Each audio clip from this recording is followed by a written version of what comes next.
High বন্ধুরা, আজকে আমি শুটকি মাছ ভুনা আর পেঁপে দিয়ে ডাল ঘন্ট করব।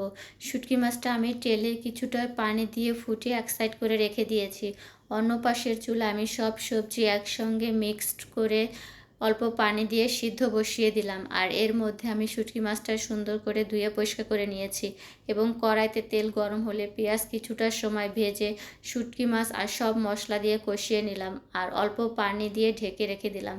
আর অন্যদিকে দেখুন আমার পেঁপে সিদ্ধটা হয়ে গিয়েছে। পেঁপেটা ফোড়ন দেওয়ার জন্য আমি গরম তেলের উপর শুকনো মরিচ আর জিরা দিয়ে পেঁপেটা ফোড়ন দিয়ে দিয়েছি। আর শুটকি মাছের জালটা আমি এই পর্যায়ে এসে অল্প করে দিব।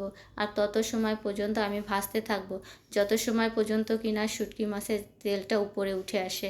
আর দেখুন তেলটা প্রায় উপরে উঠে এসেছে। আর আমার দুই দিকে দুইটা রান্না চলছে, শুটকি মাছ আর এদিকে ডাল দিয়ে পেঁপের ঘন্ট। রান্নাটা আমার প্রায় শেষের দিকে। ভিডিওটি যদি ভালো লাগে একটা লাইক কমেন্ট শেয়ার করে দিবেন। আর খেতে কিন্তু খুবই লোভনীয় হয়েছিল। ধন্যবাদ, টাটা, বাই বাই।